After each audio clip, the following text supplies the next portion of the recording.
নমস্কার, আমি শ্রেয়সী ঘোষ, আপনাদের সবার প্রিয় শোনে। চলুন আজ আরো কিছু কথা বলা যাক। আজ আর কিচ্ছু বেঁচে নেই, সব কিছুই মৃতপ্রায়। নিঃশব্দতার মাঝে খুঁজে নিয়েছি নিজের সঙ্গীকে। শব্দবিহীন জীবনের মজা অনেক, সেটা বুঝতে তো অনেক সময় লেগে গেল। এখন প্রাসঙ্গিকতায় জীবনের নাম, তাই আর কিচ্ছু বলতে চাই না। শুধু শুনতে চাই আর জানতে চাই আর মানতে চাই। সময়ের সাথে সাথে প্রাসঙ্গিকতাও বাড়তে থাকে, এটা জীবনের অংশ। তাই হারতে লাভ নেই, মেনে নিতে শিখতে হয়। সময় শিখিয়ে দেয়, নয়তো অপ্রাসঙ্গিক হয়ে থাকতে হয়। আর এটা জীবনের একটা অনেক বড় পাপ। সংকীর্ণতার মাঝে খুঁজে নিতে হয় নিজের আনন্দকে, নিজের খুশিকে।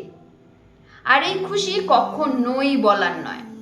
কল্পনায় খুশি হওয়াটা খুব পরিমাণ আনন্দ দেয়। এই আনন্দ কখনো কাউকে ভাগ করে নেওয়ার না, এটা শুধুমাত্র এক এবং একান্ত। তাই আফসোস করে কোনো লাভ নেই, অভিযোগ করে কোনো লাভ নেই।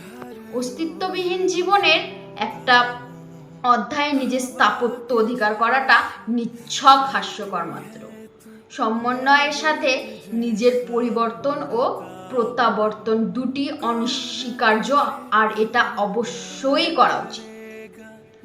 কারণ জীবনের মজা তখনই যখন নিজেকে খুঁজতে শুরু করবেন, নিজেকে বুঝতে শুরু করবেন, আর সব থেকে গুরুত্বপূর্ণ, নিজেকে বোঝাতে শুরু করবেন।